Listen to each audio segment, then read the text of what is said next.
ఓం శాంతి. శాంతామణి దాది గారు మరియు మమ్మ.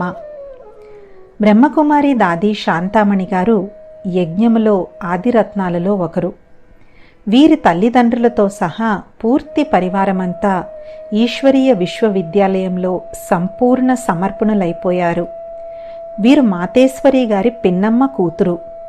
వీరు శాంతివనంలో సేవ చేశారు. అష్టరత్నాలలో వీరు కూడా ఒకరు.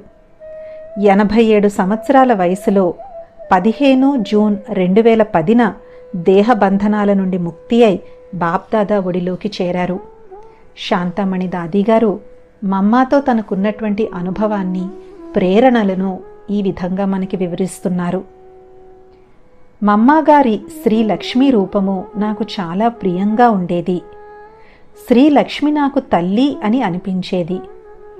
మమ్మాను నేనెప్పుడూ ఈమె నా పిన్నమ్మ కూతురు, నా చెల్లెలు అనే దృష్టితో చూడలేదు. వీరు నా తల్లి జగదాంబ అనే దృష్టితోనే చూసేదాన్ని.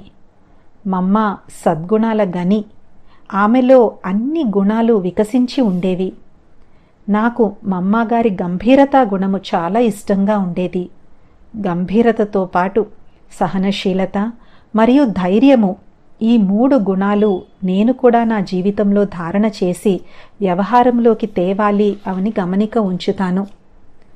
మమ్మా తరపున సర్వ బ్రాహ్మణ కులభూషణులకు నేను ఇచ్చే సందేశం ఏంటి అంటే, మమ్మా ఎల్లప్పుడూ ఇంగ్లీష్లో ఒక వాక్యం అనేవారు, always see God father and follow Brahma father.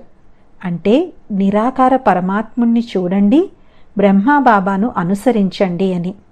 పిల్లలైన మీరు సంపూర్ణం అవ్వాలి అంటే శివబాబానే స్మృతి చెయ్యండి, వారి శ్రీమతముపై నడవండి, బ్రహ్మాబాబాను ఫాలో చెయ్యండి, అనుసరించండి. హుకుమీ హుకుం చలా రహా హై. ఏమి జరుగుతున్నా ఎప్పుడూ శివబాబాపై సంశయము రాకూడదు. సంపూర్ణ నిర్వికారులుగా అవ్వండి. ఈ విధంగా మమ్మాతో తనకున్నటువంటి మధుర అనుభూతుల్ని, ప్రేరణలను మనకి శాంతామణి దాది గారు వివరించారు. ఓం శాంతి.